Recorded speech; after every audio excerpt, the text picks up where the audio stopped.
Greetings, everybody. Hoping you're having a wonderful Memorial Day weekend. This is Anonymous Grassroots podcast, episode number 5.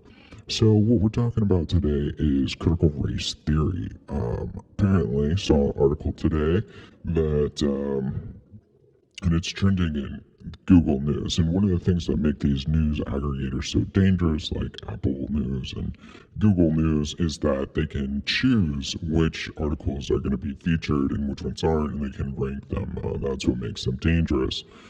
Anyway, that's a different subject. So I saw today that there is a discussion on critical race theory. Apparently, President Trump has signed an executive, or has, done some sort of executive action to halt the teaching and spread of critical race theory within the government, within his administration. So, first of all, I have a book on critical race theory, and I find the topic to be very interesting. I'm actually a pretty big fan of critical race theory. And that's the thing about, me, is that I may send mixed messages. A lot of people out there, I think, are so driven by anger that they really want this one-sided view, right? And that's what I was talking about last time, a little bit touching in on, is with communism. I was on a search to find out why somebody would want to go and fight communism overseas when they could just stay home, thousands of miles away from a war. And I did a bad job explaining it's because it fails. That's what I said. But the reality is because it's attractive to most people, but in the long term, it fails. So that's one of the things about me, is I'm a big proponent of trading short-term success, short-term gains for long-term success. So when it comes to sending mixed messages, when it comes to people, they want this very one-sided, this is where I stand, this single opinion, and I think people become very angry. I actually am a bit afraid of people who are so strong in their stances that they have no room for correction. Like for me, I've made mistakes. I mean, somebody was bringing up that I mislabeled one of the operating things from my documentary, from my movie, Illuminati the Infomentary, and they corrected me. They're like, this is OT3, level 3, class 10 or something. And they were a former Scientologist. And so I have to issue a correction and fix it later. But, I worked on this thing for 5 years, you know what I mean? And when I saw it, I pulled it from WikiLeaks, and it's like class 8. So I assumed it meant OT8. Of course, that's just a very small part of, it's just a small mistake. But, that kind of brings up the fake news narrative. I mean, so, the thing about the news that everyone needs to keep in mind, and why it sucks, and it's unreliable, is remember that these companies are dinosaurs. They started as newspapers. And so they had to make a transition into the internet, going onto the internet platforms, and a lot of money was made by newspapers because of this channel of distribution, and also having, sort of a monopoly on news. You can trace, many of these, like News Corporation, and almost all media companies. Not only do they own the radio stations that we listen to, which is why you see they go on break at the same time, and this is also a part of capitalism. But here's the fact: most of these companies are owned. They own the newspapers, they own the radio, they own the TV. They're multimedia conglomerates. So they own businesses, they own sub businesses, they own international newspapers. So Rupert Murdoch actually comes out of Nazi Germany senior. And this is just one example. We're not going to damn the kids, the son of Rupert Murdoch, because Murdoch was so questionable, but he was the printing press distributor out of Austria who was printing the newspaper for Adolf Hitler. And he ended up buying up more newspapers, because if you're in that business, in capitalism, you would just naturally do it, buy it. And that's these common sense things. And that's why I have so much leniency for any sort of one side. But so I'm sorry if I send mixed messages and I mess things up. I'm sorry. I'm just trying to get out the points as I see them.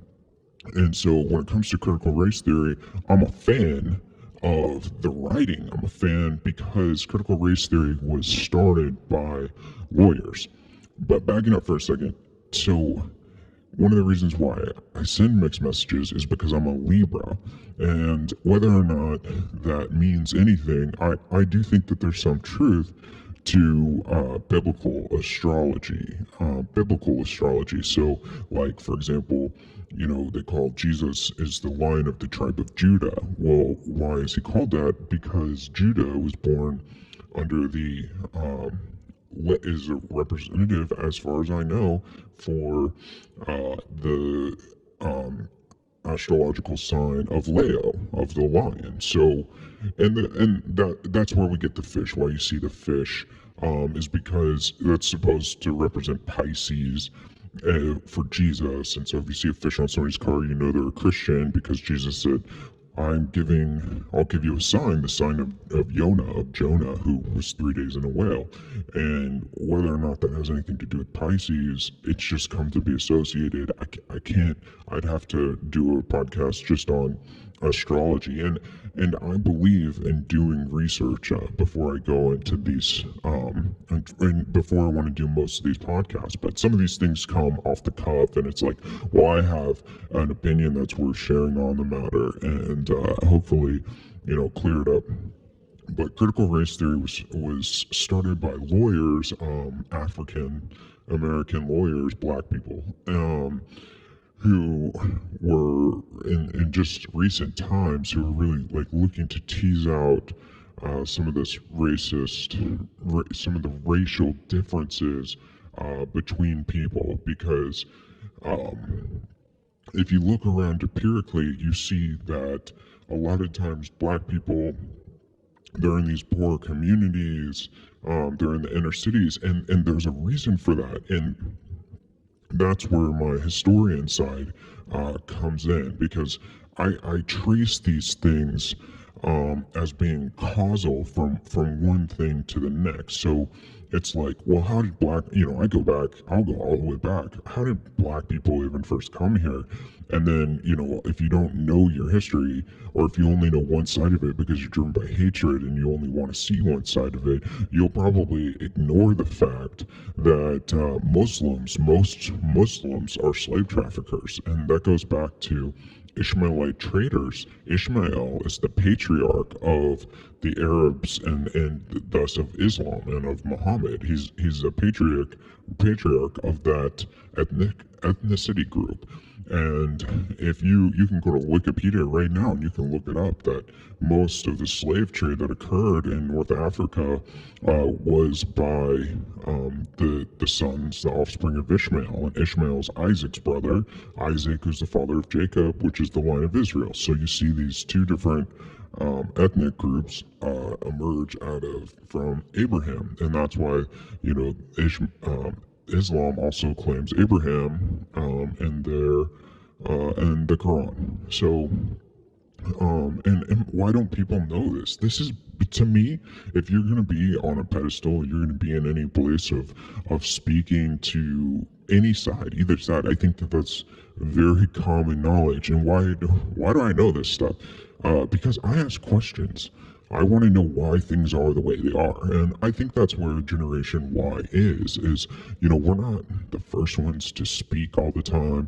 You don't really see us rampaging with like these very, one-sided arguments or this strong position and stance. It's because we're asking why And somebody who asked why, this is a very thoughtful generation, and I think we're a very thoughtful generation, and so the idea behind my generation that led into this is this idea of being colorblind, where we don't see color, we don't see race of one another. And I grew up in a very diverse community. I mean, I grew up in Atlanta. So, my first elementary school girlfriend was black. So my closest friends have been black. I grew up, I had a poster on my wall of Hank Aaron, who, a lot of people, and this is where the stupidity and ignorance come from of people. And don't listen to somebody like Hillary Clinton. Hillary Clinton is is a huge hypocrite. She's the most has so much hypocrisy because she went to an all-female school in an age of segregation, in an age of racism, and she went to Wellesley, so right there in Boston. So anyway, it just when it these dinosaurs, just keep in mind, I mean, when have you ever heard anybody talk about Hank Aaron lately and the fact that he was a challenger to Babe Ruth? And he actually broke the home run record of Babe Ruth way back before Sammy Sosa. And so, these things we forget about, and that's why it's important that we remember our history. A lot of people say, we should study history to know. That's a common thing. This is a common thing people say: study history to know where you came from, and then you can know where you're going. And I think that there's a lot of truth to that. So when I first arrived in Boston, I was a sophist.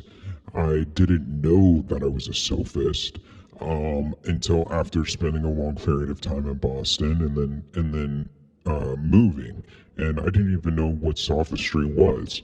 But the sophist, people say, oh, it's very sophistical. That's kind of like the root word. But the sophist emerged in the period of ancient Greece, when Socrates was around. And so there was a school in Athens called the Academy, and sophists came over from Turkey, and they began to offer counterpoints to Socrates. And Socrates said, I want to keep education free. And then the sophists said, no, we should charge people for education. And then they would sell this point. So there was actually became a divide in the thought of at the academy and Greece. And so what happens is Socrates ends up inventing Socratic logic, and this is a formal logic structure to counter the points of the sophist. So that way he could go to the drawing board and he could say this point goes to this point, which connects to this point, and you can basically assign symbols to every, like a paragraph, and then you would say, and thus I know that this is true because all of the preceding points lead up to the conclusion. So when it comes to critical race theory and reading critical race theory and studying critical race theory, it's very sophistical because it doesn't actually go anywhere. And so when I first got to Boston, I was a sophist, and I ended up running into somebody down like on Main Street right outside the Boston Common, real high foot traffic area, and somebody's like handing out these flyers, and I started engaging in them with them in what I would call debate. And she says to me, I'm not going to stand here and have an intellectual masturbation contest with you. If you want to come to a meeting and talk about some real stuff, this is what time and this is the place. Now move along. And that's how people in Boston, how people even in New York are, but just a little bit different. But yeah, so and what I was doing, what a sophist does, is it's basically like the rat on the wheel, or the gerbil on the wheel. You're running and running and running, but you're not going anywhere. And I've talked about this many times, but your computer, you get it, and you get stuck. You write a piece of bad code that's illogical. You go in an infinite loop, and then your fans kick on high, and you're using the maximum amount of your RAM, your random access memory, you're maxing out your computer's potential speed doing this computation that's flawed, and it's called an infinite loop. And so, and you can it'll run forever until you cancel that program and that action, and it'll keep running. And that's what sophistry is. And that's what critical race theory is. It's very well written, and it's very intellectual, but it goes absolutely nowhere. You're kicking on your cerebral processor to the max without ever getting anywhere, and that's because the rubber never hits the road. I mean, think about, like, you got a car, you jack up the back of the car for its front wheel drive the front, you press the gas really hard, those wheels are going to go like crazy, you can rev out your RPM, but if it's lifted up off the ground, you're not going anywhere. I used to have a more sophisticated reference for this, but this period of my life is so far away. Um, it was very low level thought for me at that time. I've matured past that, and how I matured past that, I'll be honest with you, is one, I now know formal logic. I'm really good at it, but mostly calculus. It's a different way of thinking. Use calculus, and oh man, with algebra, you're like, what? I used to ask my professors, what's the point in this? And if you're somebody from Generation Y, I think we all have this sort of issue. We're the generation that asks why. So we're there. We're like, why are we doing this? And if the professor can't tell you you're doing this just because you have to, then what happens? Well, we don't do it. If you can't give me a good reason why something should be done, then I'm probably not going to start. But with calculus, it's much different. And then they could tell you why. And further than that, this ties into something. When I got to Boston, that was one of the first times I got that story I just told you, where I met someone who was like, I'm doing something. Like, I need to get somewhere. I need to get from point A to B, and I'm not just gonna stand here and talk to you about nothing.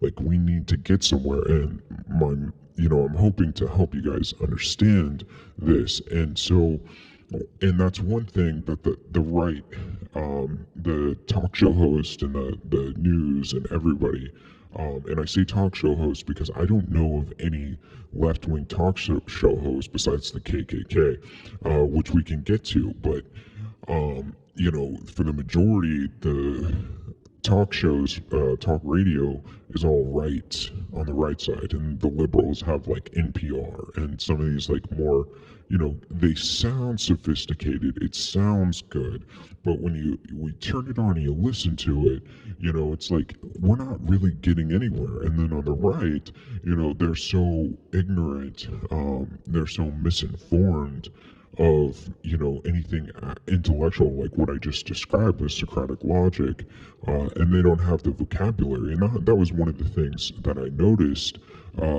as I went to college, but that's kind of for a different story. Is that I didn't have the vocabulary. I didn't have. It was like I was playing with a bad hand. Like the scholastic hand that I got dealt from public education was not able to combat with truth the sophistical information of academia that I went into, because I went into what they would describe as being a left dominant academic institution at Tulane, and it's gross. It was gross misuse, and so that's a very complex subject for a different time, but it does tie into a little bit. It does tie into, for sure, what I'm explaining about the right-wing people, and that they say that this critical race theory and this sort of like far left ideology has a monopoly on the academic system, and that's not the case. And so what it takes then is you as a parent, you have to be very prudent. You have to be very assertive of the place that your kid goes to school. Things are not all equal. Things are definitely not created equal. So one university is not the same as another university. There's so many other factors that go in it. And as a parent, you can't say, oh, just because my kid is going to school at this place, it's going to be the same sort of education that they would get somewhere else. No, there's very, very relevant qualitative factors, I would say. And some, especially like one of my econ professors, will break down, well, is it positive or is it negative? This variable of, that's what qualitative means. But when I'm using the term qualitative, it means that there's just a lot of other factors. Like, for example, in Boston, one of the things I noticed was that there's more students in Boston than any other city, than any other place. You have 250,000 college students and more universities in one place than any other city, anywhere else, and maybe the world probably. And so one of the things that you would notice, like coming from a different place, like out west or Midwest or something like that, is that you're hard pressed to find a party with that many students from a place where I'm from. I'm from a place where you could go party hopping on a Friday or Saturday night. You could go from party to party to party, from one keg to the next until that keg was empty, and then you would go to the next one. Or if the cops showed up at one party, you would go across town and go to the other party, and it was just that simple. But in Boston, things were so different. The kids were so academically focused, and not only that, their parents are paying a fortune. So further than that, you want to look at the way that the school was founded. What is the school known for? What type of a school is it? Is it a school that's focused more on objectivism, on being objective? And that's the type of school that I found myself at. And I was pleasantly surprised. I was so happy to find a school who disciplined itself on being objective and not being opinionated, because in the Jesuit education, it's very opinionated. They do have an agenda.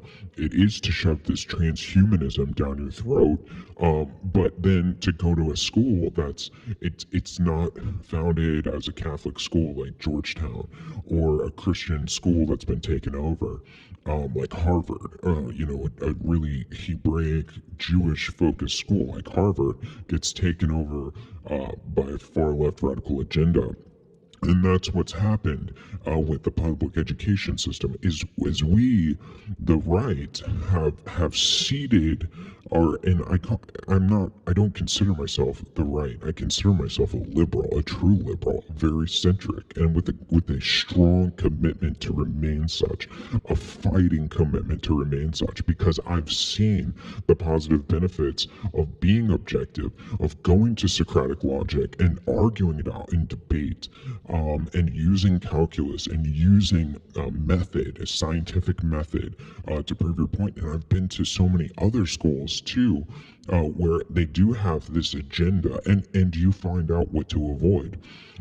Because if you let if your kid decides to go into a major like anthropology or something like that, it almost doesn't matter what school you go to. They're gonna be indoctrinated with a certain type of, like critical race theory, or social. You go into some sort of social studies courses, and you're a social justice warrior. They have majors for that, but they have other majors too. And social justice warriors, honestly, they're lightweights.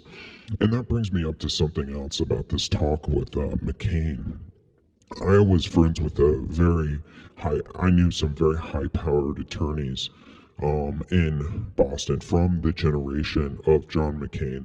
And the bottom line is, President Trump isn't the only person who's called John McCain a loser. He's known among his colleagues as being a loser. And so they want to be politically correct about it. But that kind of brings me back to the point about the news. These guys were founded in a time where you would have to have the infrastructure, the manufacturing ability to print the newspaper. You'd have to be able to have people who distribute the newspaper, who get it to the houses, who get it into the newspaper spots, get it into so many different places, right? Think about how many places a newspaper has to go. Well, with the internet, you don't have to do that anymore. So the news industry has lost tons of money. And what they're trying to do is they also went public. They launched public IPOs, so where they're now traded on the stock market, and other people can buy. Anybody can buy stocks in them, and their stock is traded. And in order to make your stock more attractive to people who buy it, so you can grow your company, is you have to have positive returns. And so if you're losing money, you have negative stocks, your stock's going down, you're going to go out of business. And so these people like the Atlantic, like these crap newspapers like the Washington Post and the New York Times, which are crap newspapers from an objective opinion. And I think objectivity should be the priority of all reasonable people, and reasonable people are liberals. But so they're trying to, so they sell sensationalism and they sell opinions. They sell, and back in the day, you would have just a few sections, a few columns where you'd have a letter from the editor. You'd have what's called an op-ed, an opinion piece. And I was a journalist. I worked in a formal newspaper. I'm published. And so I know what's going on and how to, I have an idea, not, at like a big paper like that, but I do know what it's like to be working on a newspaper and what all the different places and sections that you have at a newspaper. So you would only have a few parts that are for opinion pieces.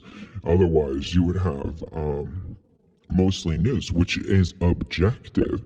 So think about, look at the headlines that we have now. Almost all of them are subjective. Almost all of them are one person's opinion or one group, or trying to identify with one group, because this is how they attract a base.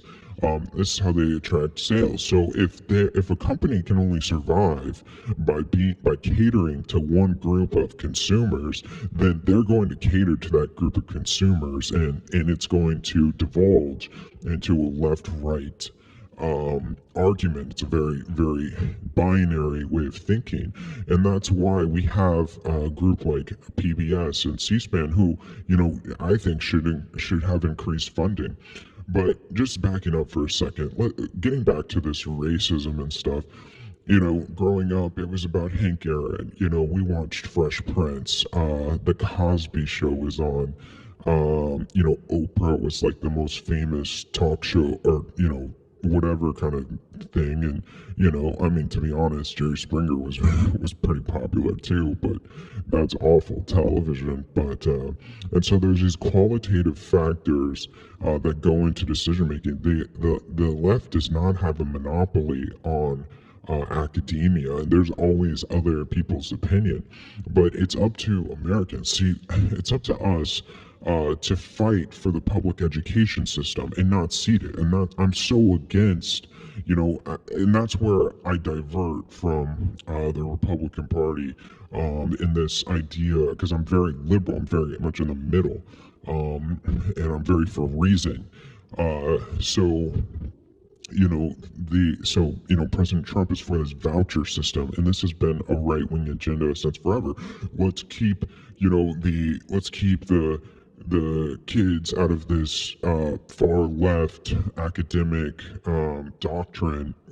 indoctrination, which, as I already told you, if you want to try and argue the truth, if you accidentally fall prey into an institution like Tulane, where you're just totally going to get assaulted if your opinion differs from this idea of transhumanism and this idea of existentialism, and uh, relativism and everything. It's only true if a truth doesn't exist. That's what we're talking about here with the far left agenda. Is that truth doesn't exist, and that's a big part behind critical race theory, is that the truth doesn't exist. It only matters about what is now, and that brings us back to reality. Okay, who the Republican Party, founded by Abraham Lincoln, was set up to free black people.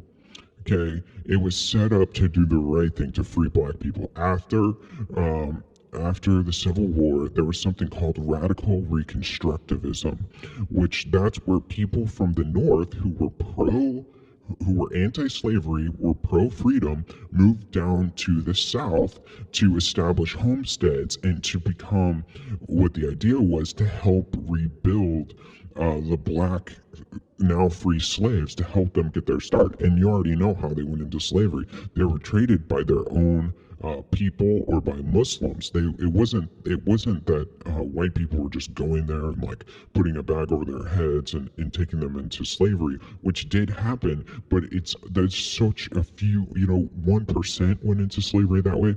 A vast slave trade in Africa already existed, as we already discussed earlier. So um, so white people and black people, free blacks, moved from the north down to the south. And so what happened was, as the southern blacks were freed, they ended up migrating to these new areas where they were free. So like Washington D.C., Kansas was a free state. Kansas became a huge bastion of places for blacks to move, and that's why there's such a large black community. Chicago, so up north. So there was this huge migration of people to these different areas.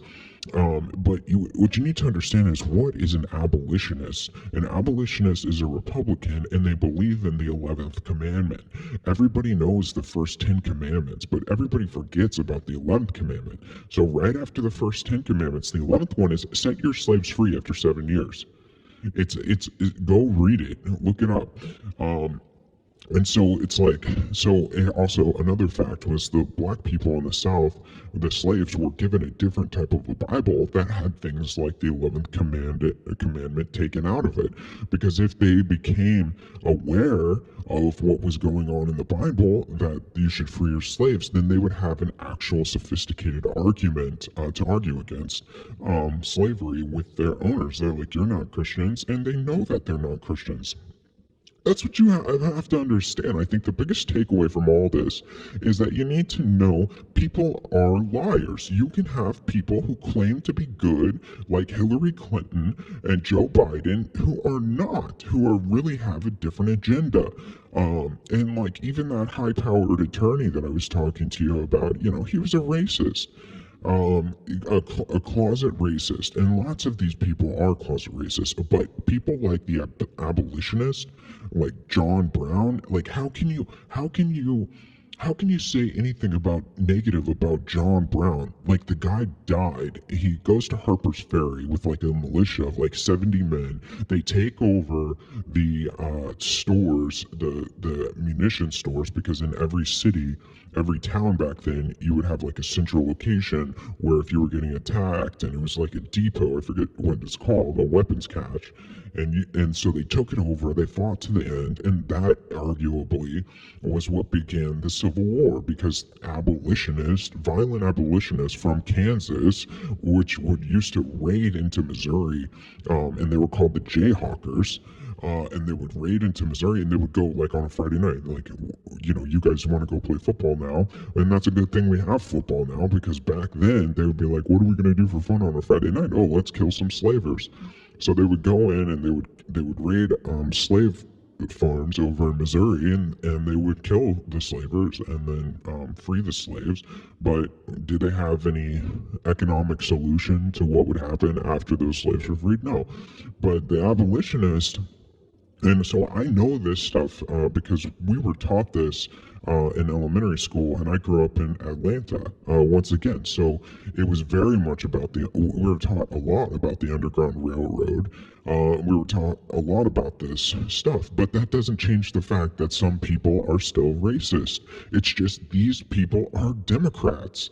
The Democratic Party is the one that set up the KKK. Why did they do that? Because once slaves had the right to vote in the South, they would vote in Republicans and they would vote out Democrats, and they would vote in black people and stuff like that. And these people are racist. This idea of Democrats would make them cringe. So when the blacks were going to vote and white abolitionists in the South, the North wasn't able to protect them, and they would just slaughter blacks and they at the polling stations, and they would prevent them from going to vote. So that's really the deal. The further last note is, because I'm trying to keep these things shorter so you people will actually listen. Last note is the NRA, the National Rifle Association.